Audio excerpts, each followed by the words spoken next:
Hi guys, what's up? My name is Tori and I live in East Bridgewater, Massachusetts. I'm 21 years old and I go to school at Emerson College. I'm studying to be a broadcast journalist and I want to be kind of like in the entertainment industry, kind of like the entertainment television kind of thing. So that's kind of what I want to do.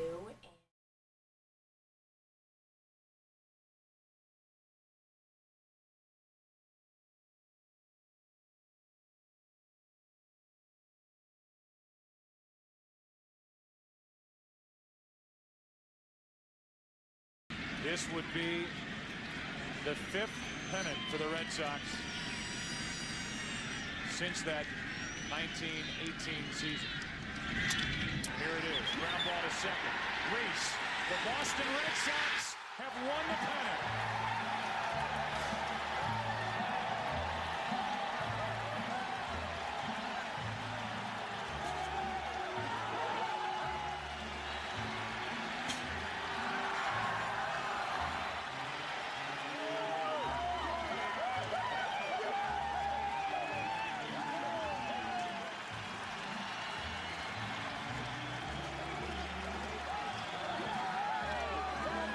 They'll spread the news, all right.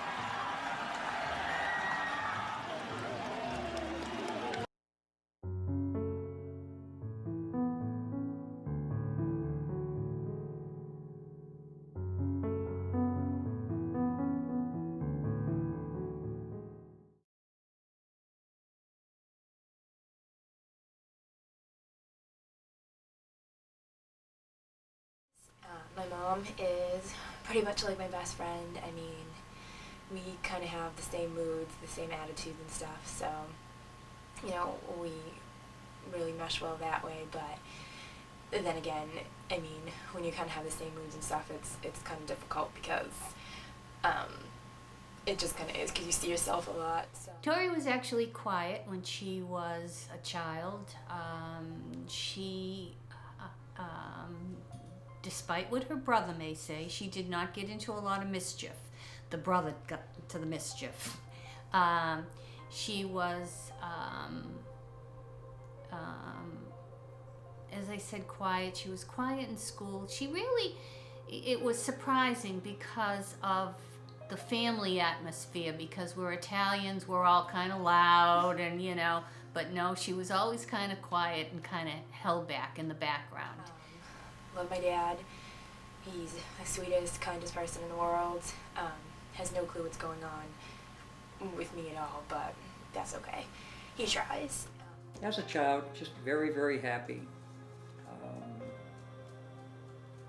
She loved it when I used to bring things home for her from work. Mike would bring his little VW buggers, we used to call them. And Ari, I'd always find something for her, so it was a little more difficult for a girl. Just very loving, very, you know, just lots of fun. Loved her brother like crazy. She was very, very special. Nice nickel bucks. In a way.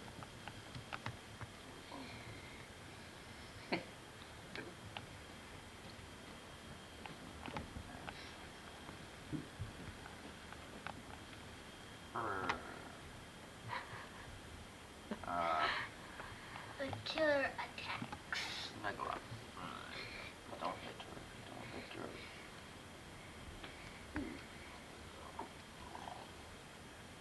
I'm gonna snore. I can't snore, Michael's Hand on your under my throat. chin. Okay. Oh! What did I do, Michael? Michael just gets. Oh! I have one brother, he's older. He's kind of like the family man. He lives in East Bridgewater, and he has a girlfriend, and he has 2 little girls. So, and he never went to school or anything. In the catering business right now, he just is kind of struggling, but I mean, I guess he's happy, so. Tori was like my sidekick. Everything I needed her to do, she would come out there. Whether we'd be playing soccer, she'd be my goalie. Hockey, I'd get to shoot the ball off her head because she'd be the goalie. I mean, basically any sport, she would be my go-to because she was always around. So, she was always the one that kept me entertained, basically, kept me from being bored. She was.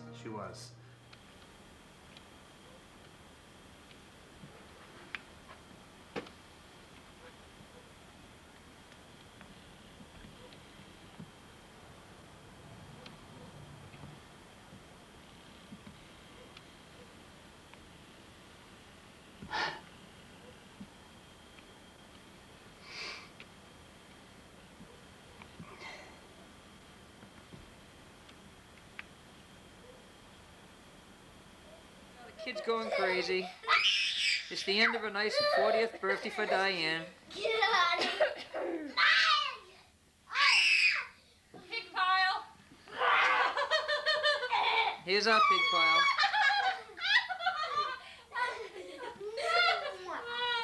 Pig pile. I don't think that anybody really knows who I am. Anybody in my family anyway. I mean, they've always thought I was the shy little girl. And then when I get with my friends and when I lived away at school and stuff, I really think that I was me, you know? And I'm outgoing and crazy and everybody says I'm so quirky and everybody has just always kind of, you know, just thought I was crazy. But in a good way, I guess. I hope. That's what they were saying. So, I kind of always been conflicted that way because then I come back with my family and they think I'm shy little innocent Tori, and I kind of don't really tell them anything different. High school, different, totally different person. She became into her own. She was outgoing. She was very well liked. She was into sports. She was in the drama club. She was in media, all kinds of things that she really enjoyed being involved in. The only thing she wasn't involved in was chorus because Tori could not sing. And as I said, she seemed to be well liked by all.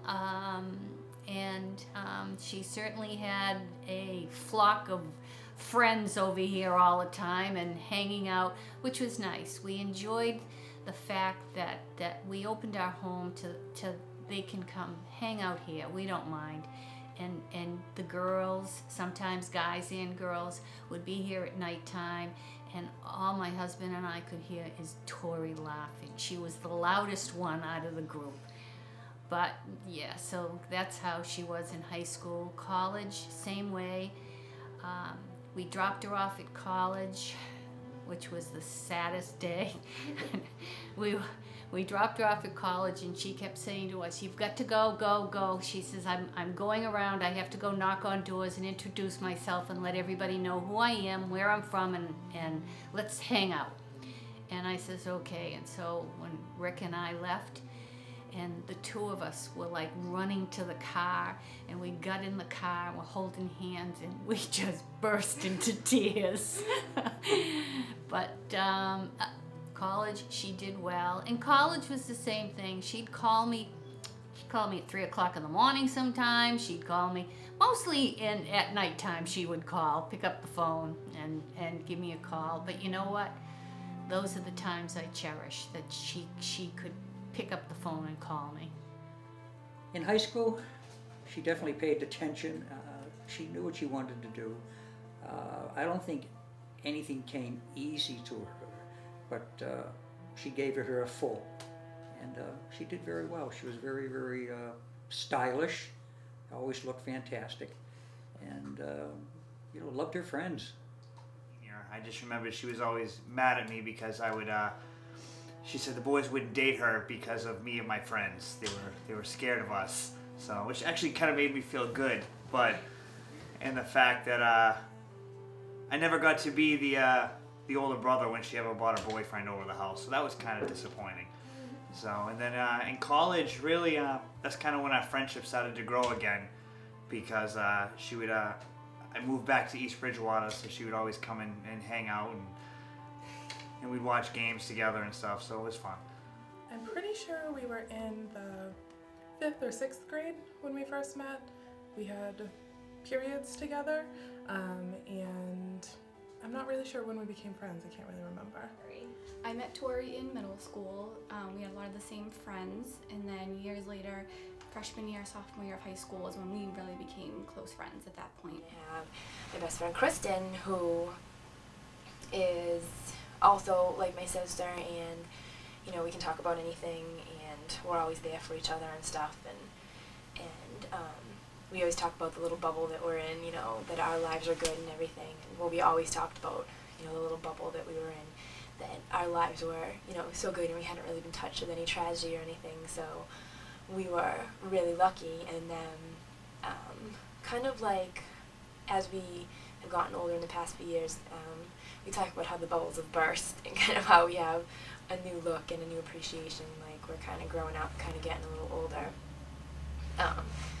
So just kind of trying to like appreciate life more, and even though I've always wanted to do everything and try everything and been really determined and passionate about life, I'm even more passionate now that I've seen some things. I mean, my aunt was perfectly healthy, and then she got brain cancer, and that was really scary, but I was going away on an internship at that time, and then 3 months into the internship, she died, and she was gone, and I was away, so I couldn't be there for her funeral or anything, and that kind of hit me hard that could happen so quick, and that's one of my hugest fears, that in a second, my life or somebody close to me's life could just be taken away, and so I tried to take every opportunity and do everything and appreciate everything, even though it's hard sometimes.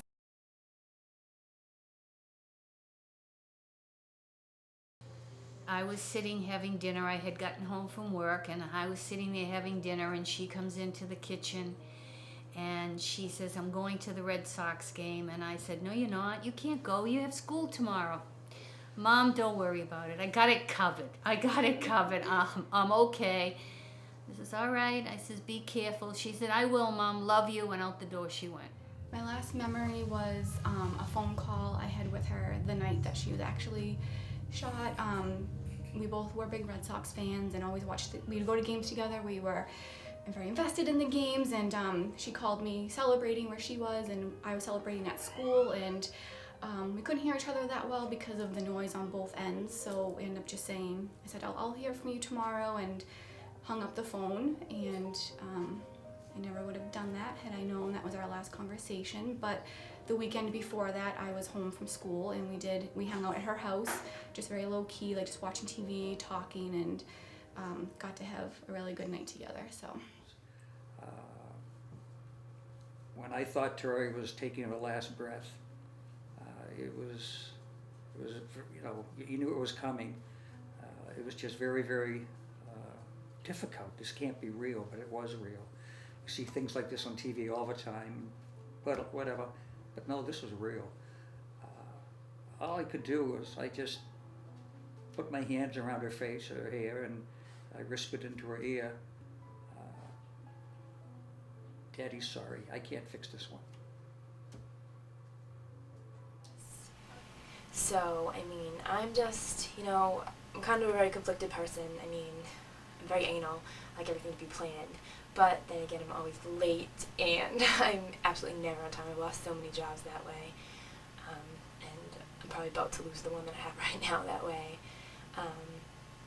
So, and like I said, my family looks at me like I'm shy, but when I'm with my friends, I'm so crazy and outgoing, and I'm the one that always has to stand up for them and make things happen and stuff. So it's kind of crazy. I guess I'm kind of a product of these two environments kind of meshed together, and I hope as I get older it'll all kind of settle down and I'll really find out who I am, because right now I have absolutely no clue who I am. I know all these little bits and pieces, and kind of drives me crazy sometimes trying to put them together, but hopefully soon enough things will begin to make sense, because nothing does right now, but I guess I kind of live for the chaos. And I guess I'm kind of an outgoing person, but I'm kind of a shy person inside that tries to pretend like I'm an outgoing person, kind of like that, if that makes any sense. I mean, inside, I really think that I'm so insecure. I mean, like, unbelievably insecure, like, brings me to tears, insecure, and can't sleep at night insecure, but I'm trying to build up this really good front, and I really think it's worked, kind of, to be really outgoing and stuff, but I don't know, it could just be, I have no idea. Like I said, I'm very conflicted as to, you know, who I am or who I'm going to be, but anyway, maybe when I grow up, because I'm still, you know, I'm still young, I still have time, so anyway, so that's me, you know, kind of scratching the surface, kind of telling you a little about it. It was probably really confusing, but imagine being in my head. So, anyway, I hope I talked to you soon. I hope that wasn't too confusing, and I'm really sorry if you have to sit through a really boring and ridiculous tape, but like I said, I hope I do talk to you soon. So, bye!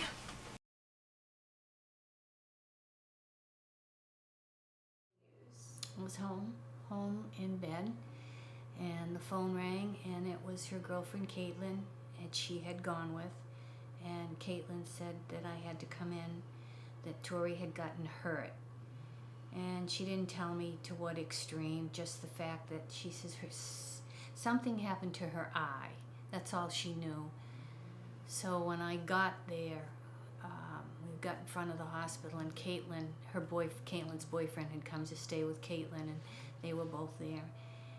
And I got there, and Caitlin burst into tears, and I said, "Where is she?" And that's when I went in, I found out. I was in college. I was outside of our student union planning our fall festival. It was supposed to be that day, and you know, back then nobody really had cell phones. I had like this little cell phone, which is like a brick now. My roommate said that my dorm room phone kept going off, and I think someone came to deliver, like to tell me about it. I don't really remember, and I can remember seeing it on the news there. I heard the news at different points in the day. I got a call when I was at school between classes, actually, from our friend Caitlin, who was with her, telling me Tori had been shot. And I thought it was someone, like a fan, like an angry fan or something. I didn't even know, but she told me I should go to the hospital as soon as I could. So a couple of my friends, we went down to the hospital, and we got there, and I was asking to see Tori, and they were telling me her name wasn't on the list of patients. So I called Caitlin, and at that point I said to her, you know, they're telling me Tori's not here. Do you know what's going on? And she said, are you with your family? Have they got there? And my parents were there. So at that point she told me that she had passed away. I was in disbelief. I didn't even believe it for a long time. I called Tori's parents' house, and until I heard it from them, I couldn't even believe it was true. So I ended up finding out a little bit later in the day while I was at the hospital. If I remember correctly, you know, we got the telephone call that from her girlfriend that something had happened, that Tori apparently accidentally got hit by I believe they said a rubber bullet, a less lethal weapon. And that's what we thought had happened. And that was probably around 1:30 in the morning. You never ever expect calls like that, but we went in thinking it was nothing any more serious than that. She might have a scratch or something. When we got there, our world just came crashing down. Our bubble burst. Never ever expected what had happened to her. We had no idea it was so severe. We were going in there for a cut, and it ended up being the beginning of her death.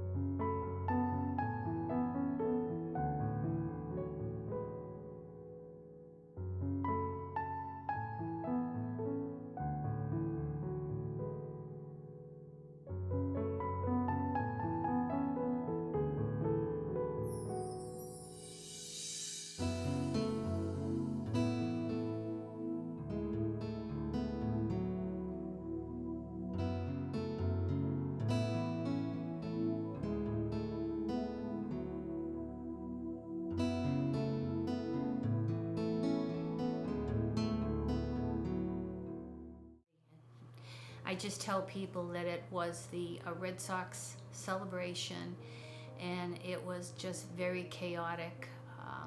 A lot of terrible things were happening, and unfortunately she went to the side to wait because she was waiting for things to calm down, and unfortunately she got in the way of a bullet, and that's what happened.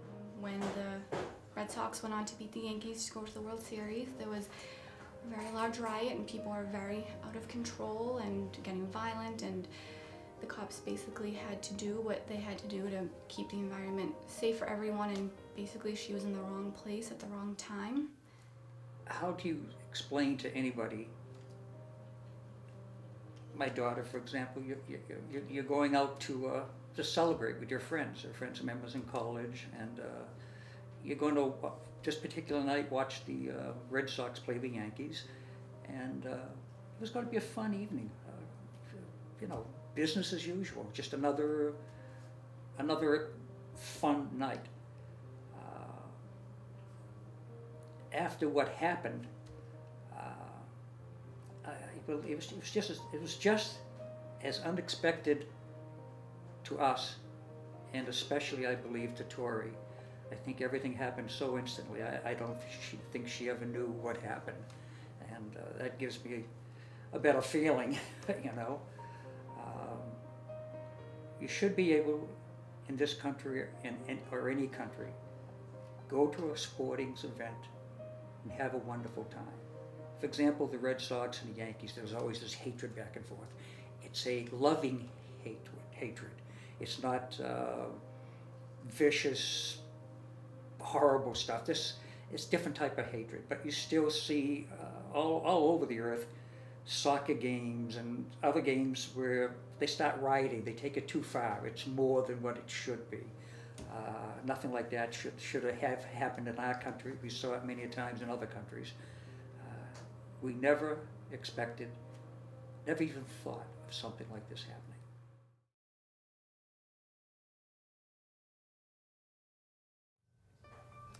I mean, I think about her every day.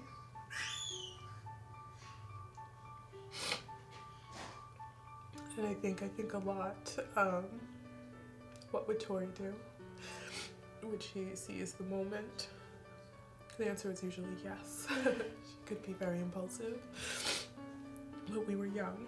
And I guess I just try and think about, would she be proud of me? Our lives, and I can speak for Diane as well, definitely not the same. We value our friends, our family, even more. We love spending as much time as we can with all of them.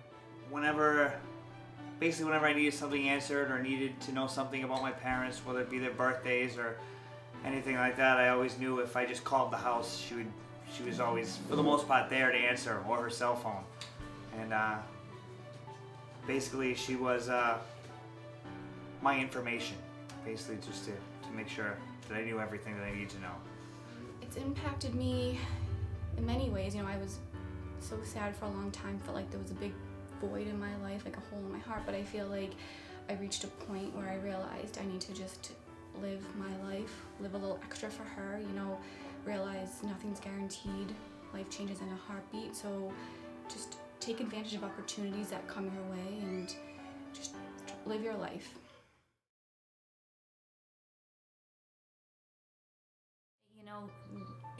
Everything she did is a favorite memory. The littlest things about maybe just sitting with me. I think the thing that I remember the most or the thing that I cherish the most is when she was older and she would go out, and of course, I'd always say, when you get home, I want to know you're home. I don't care if I'm sleeping, wake me up. And sometimes she'd just yell, "Ma, I'm home." And sometimes she'd come up and she'd sit by the side of the bed and give me a big hug and tell me what she did for the night. I guess, those are the things that I really miss. We worked together at Domino's. That was our first job at 17 and 18. So I have a lot of good memories there, working together and just kind of goofing off and having fun at your first job. There are so many pool parties at the Snelgrove house every summer. We had those, and Tori used to say the 4th of July was her favorite holiday. I'm not really sure why, but we would go see the fireworks, and one summer we went to Boston. I'm pretty sure we were still in high school, and we went to Boston to see the fireworks and the pops, and that was really fun. We went to a lot of concerts together, and Sync concerts, and Backstreet Boys, and the River Rave, which I don't even think they have anymore. So my favorite memories are just the silly times we had when we'd be driving around in the car, either singing power ballads, or if like a Backstreet Boys song would come on, we'd pull over on the side of the road, we'd get out and we'd do the choreographed dances. I mean, just those silly things I hold dear to my heart. But also some of the big transitions in our lives, going to college. We did an internship in Disney World together, and we got to experience those things together and be there for each other when things were a little bit scary, we were nervous, but those are some of the best memories that I have with her, were those times.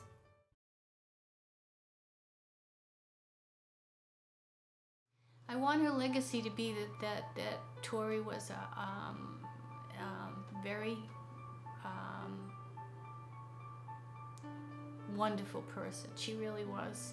And you know, a lot of people say things like that, but she really was.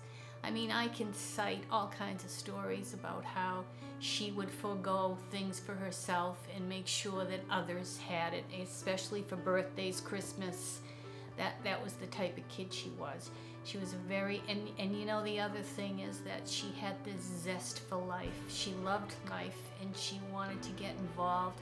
Her dream was to become a journalist, and she was going to go to California and she was going to make it big as a journalist.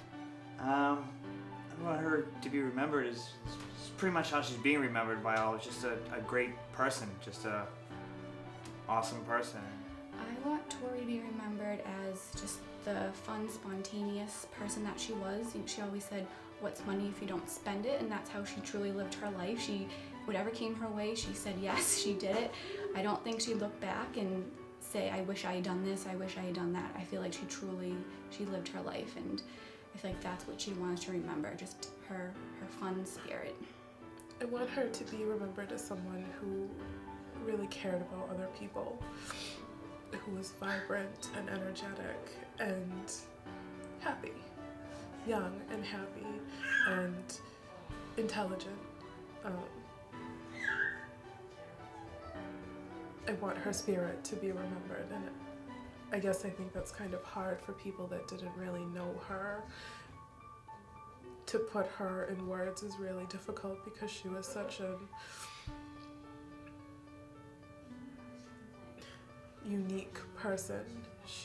You can't capture Tori in words. There's just not enough, and there's not the right word to describe the kind of person that she was. But if I think about how I want her to be remembered, I want her to be remembered as being an amazing friend, a daughter, a cousin, a sister, a person that would give to others unselflessly, and always, always late, because that was a big part of who she was.